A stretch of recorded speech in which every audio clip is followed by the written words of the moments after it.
नमस्कार बाळांनो, फार्मसीची provisional merit list लागलेली आहे।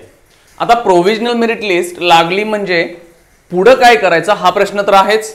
आणखीन प्रोव्हिजनल लिस्टचा किती फायदा असतो आपण या जरासं व्हिडिओ मध्ये बघूया। ओके, आता प्रोव्हिजनल मेरिट लिस्ट म्हणजे काय, जे महाराष्ट्रातले विद्यार्थी आहेत त्यांनी बाबा फार्मसीसाठी अप्लाय केलेला आहे, मग त्यातले बरेच विद्यार्थी सीईटी थ्रू आहेत, काही विद्यार्थी सीईटी नीट थ्रू अप्लाय केलाय, काही विद्यार्थ्यांनी फक्त नीट थ्रू अप्लाय केलाय आणि मग ऑल इंडिया कोटा जो नीट थ्रू आपण म्हणतोय। मग फार्मसीसाठी आता जी काय लिस्ट लागलेली आहे त्यामध्ये पहिला काही गोष्टी बघायच्या आहेत।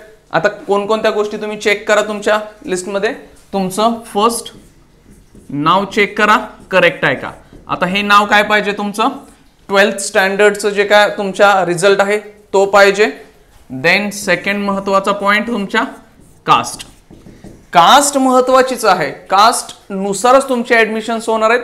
काही मुलांचे कास्ट मध्ये चेंजेस बऱ्यापैकी एनटीच्या मुलांसाठी एनटी ABCD वगैरे चेंज झालेलं असतं, काही मुलांनी EWS टाकलंय पण झालेलं नसतं, मग त्यांनी आपापल्या गोष्टी चेक करा। देन महत्त्वाचा म्हणजे मेल आणि फिमेल यामध्ये बऱ्याच मुलांचं इंजिनिअरिंगची जी प्रोव्हिजनल लिस्ट होती तिथं चुकलेलं। आता हा महत्त्वाचा आहे का, महाराष्ट्रामध्ये फिमेल जे काय रिझर्वेशन आहे त्याचा फायदा मुलींना होणार असतोय, पण जर मेलचं फिमेल असं वगैरे झालं तर प्रॉब्लेम येतात। आता ह्याच्यावर काय करायचं प्रॉब्लेम आले तर ते बघूया, पण पहिले ह्या गोष्टी चेक करा। देन तुमचे सीईटी असेल किंवा नीट असेल त्याचे मार्क्स पण चेक करा, ठीक आहे। कारण कधी कधी काय झालेलं असतं मार्क्स मध्ये चेंजेस झालेले आहेत, मग मुलं कन्फ्यूज होत आहेत। मॅथच्या मुलांचे काही जणांचे रिझल्ट्स बदललेले होते वगैरे ह्या गोष्टी आहेत। मग ह्या मेजर ज्या तुमच्या 4 गोष्टी आहेत ना ह्या पाहून घ्या, काय नाव बरोबर आहे का, कास्ट, जेंडर आणि हे रिझल्ट। नॉर्मली मी म्हणेन ह्या गोष्टी खूप महत्त्वाच्या आहेत। एकच मिनिट, ओके, ह्या गोष्टी महत्त्वाच्या चालतील। रिझन का, कारण जर ह्या गोष्टी बदलल्या ना तर मग पुढं ऍडमिशनला प्रॉब्लेम येणार, आणि जर ऍडमिशन तुमचं झालं आणि 3rd राऊंड पर्यंत तुमचे डॉक्युमेंट ज्यावेळी सबमिट करून तुम्ही ऍडमिशन घ्यायला जाताय त्यावेळी ते ऍडमिशन कॅन्सल होतं। का, तुमचं जर ओपन मध्ये असाल कास्ट पडलेलं असतं, मेल फिमेल चेंज झालं, समजा तुम्ही मेल मध्ये होता फिमेल पडले, चुकून पाहिलंच नाही ऍडमिशन फिमेलच्या कोट्यातून मिळालं तर प्रॉब्लेम झाला, म्हणजे लेडीज कोटा जो काय आहे। त्यामुळे ह्या दोन्ही गोष्टी बघून घ्या। काही मुलांचे इथे चेंजेस आहेत, ठीक आहे, जिथं त्यांचा चेंज आहे ना नावामध्ये तो करेक्शन करायचा आहे। आता हे करेक्ट कुठं करायचं, तर तुम्हाला उद्यापासून पुढचे 3 दिवस म्हणजे 26 ते 28 ऑगस्ट, 28 ऑगस्टला 5 वाजेपर्यंत करेक्शन विंडो ओपन झाला, त्याला आपण ग्रीव्हन्स पिरियड म्हणतोय।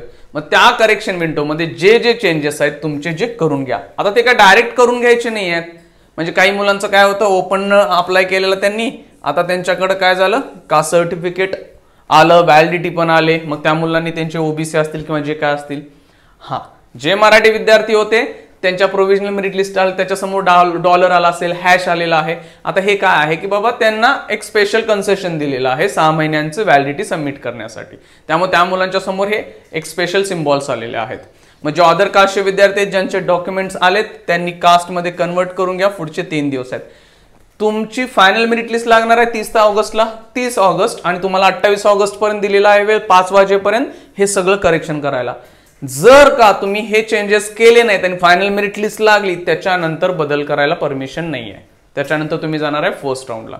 सो प्रोव्हिजनल मेरिट लिस्ट आली, पहिला तुमचा हा सगळा डेटा, हा याच्याबरोबरच तुमचा 12वी 10वीचे मार्क्स पण आहेत, PCB चा आहे, काही मुलं PCM थ्रू चाललेत ऍडमिशनसाठी फार्मसी, सो सगळा डेटा तो चेक करा। आता हा पहिलं झालं प्रोव्हिजनल मेरिट लिस्ट मध्ये तुमचा डेटा सगळा चेक करणं।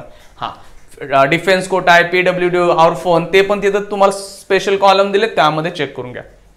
ओके, आता हे झालं डेटाचं। सगळ्यात महत्वाचं आहे की ही मेरिट लिस्टचं काय करायचं। आता बाबा तर मेरिट लिस्ट लागली, ह्याचा काय फायदा आहे मला, आता तुमची रँक आली, समजा आता रँक काहीतरी आले, आता त्या रँकचा किती फायदा होतोय हा मुलांना प्रश्न पडलाय। मग मी काय म्हणेन की टॉप कॉलेजेस आहेत, जी बेस्ट महाराष्ट्रातली कॉलेज आहेत, जिथं तुम्ही चाललाय बाबा ICT ला वगैरे चाललाय, किंवा एक गव्हर्नमेंट कॉलेज आहेत, पुण्यात 2 आहेत, कराडमध्ये 1 आहे, मुंबईकडे 1 आहे। मग ही कॉलेजेस जर तुम्ही घ्यायला लागलाय ना तिथं रँकचा फायदा होईल। म्हणजे समजा तुम्ही किती टॉप 100 मध्ये आहे, तर आपण समजू शकतोय की बाळांनो तुम्हाला तिथं मेरिट लागेल.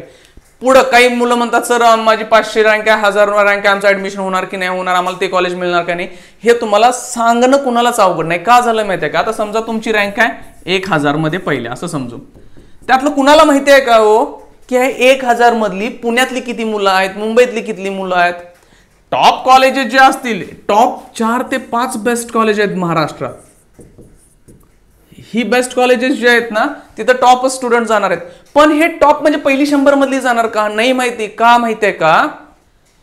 ही समजा पहिली टॉप 100 मुलं आहेत, त्यातली नीट थ्रू मेडिकलला पण जाणारी मुलं आहेत ना. आता हे कुणाला माहिती आहे की ती मेडिकलमध्ये किती जाणार आहेत? काही मुलांनी काय केलेलं आहे, नीट पण दिले, सीईटी पण दिले, नीटमध्ये पण स्कोर आलाय, सीईटी मध्ये पण आलाय, किंवा काही मुलांना थोडे कमी आहेत नीटमध्ये मार्क्स, पण ती BMS BHMS ला जाणार आहेत, मग ते इकडे येणार नाही आहेत. त्यामुळे तो आपल्याला एक्झॅक्ट आयडिया माहित नाहीये की त्या मुलं काय करणार आहेत. इंजिनिअरिंगचं कसं असतं, सेम इंजिनिअरिंगची काही विद्यार्थी बघा, आता फर्स्ट राऊंडचा लागलाय त्यांचा कट ऑफ किंवा त्यांच्या अलॉटमेंट झाल्या, पहिल्या राऊंडला COEP चे बेस्ट इंजिनिअरिंग कॉलेज म्हणलं जातं, तिथली बऱ्याच मुलांनी सीट सोडल्या का? ती मुलं NIT IIT ऍडमिशन घेतलेत. मग हे फार्मसी बद्दल पण होतंय, कारण फार्मसीचे जे काही विद्यार्थी आहेत ते मेडिकलला जाणार आहेत. अजून बरेच विद्यार्थी काय आहेत की ते थांबलेत, अजून मेडिकलच्या ऍडमिशन प्रोसेसचा काही पत्ताच नाही आहे की बाबा सगळं संपली नाही. NIT IITची ऍडमिशन झाली इंजिनिअरिंग वाल्यांच्या, त्यामुळे ती मुलं इकडे आलीच नाहीत. पण आता मेडिकलला जाणाऱ्या मुलांनी जवळपास सगळ्यांनी इथं फॉर्म भरलेत, ऑलमोस्ट सगळ्यांनी भरल्यासारखं आहे.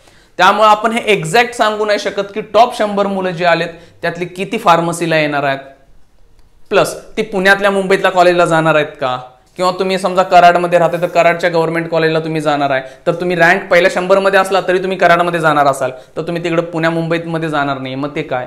मग हे सगळे ना परम्युटेशन कॉम्बिनेशन वगैरे असतात, कोण कुठं कसा जाणार आहे हे माहिती नाहीये. त्यामुळे जी काय रँक आले तुमचं ऍडमिशन होतंय, टॉप रँक मध्ये थोडंसं कमी पडायला असंही वाटत असेल तरी होऊन जाईल, कारण जी पहिली मुलं आहेत ती मेडिकलला जातील आणि ती पहिल्या राऊंडला पण येणार नाहीत, काही पहिल्या राऊंडला फॉर्म पण भरतील पण ते ऍडमिशन घेणार नाहीत. मग हे सगळ्या गोष्टी आहेत. त्यामुळे आता ही रँक पाहून ना खूप पॅनिक होऊ नका, जाऊ दे, जे काय आले असेल ते आले असेल, ऍडमिशन होत आहे. आता ऑप्शन फॉर्म कसा बनवायचा आहे ह्याच्या वगैरे सगळे व्हिडिओ मी तुम्हाला 1-2 दिवसामध्ये अवेलेबल करतोय. प्लस सगळी महाराष्ट्रातली कॉलेजेस त्यांच्या जुन्या कट ऑफचा PDF तुम्हाला ऑलरेडी मी दिलेला आहे आणि ते PDF सगळे अवेलेबल आपण गुगल ड्राईव्हवर केले होते. ठीक आहे.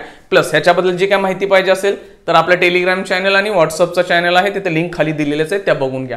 तुम्हाला कॅप राऊंड, त्याचे ऑप्शन फॉर्म, ह्याचे सगळे व्हिडिओ आपण आता पुढे बनवत जाऊ. आता सगळ्यात पहिली स्टेप आपली होती प्रोव्हिजनल मेरिट लिस्ट लागले, त्यातला डेटा चेक करा, रँक काय आले ते येऊ दे, आपण कॉलेजचे ऍडमिशन्स होतात, फार्मसीला तुम्हाला ऍडमिशन मिळते, मिळणार नाही असं होणार नाहीये. ठीक आहे. चला, थँक्यू.